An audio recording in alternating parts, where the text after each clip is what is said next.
देखो, ये शिमला मिर्च एक हफ्ता पहले मैंने इतना सा हिस्सा यूज़ करके अंदर रखा था। शायद शिमला मिर्च के अंदर शिमला मिर्च उगा हुआ लग रहा है। अभी निकाल कर देखूंगा।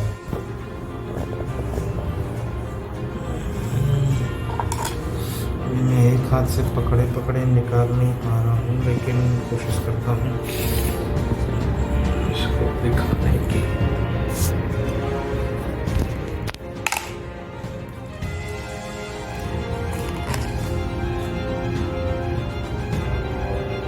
ये शिमला मिर्च के अंदर वो छोटा शिमला मिर्च उगा हुआ है। ये भी देखो, प्रकृति का क्या अजीब खेल और नज़ारा है।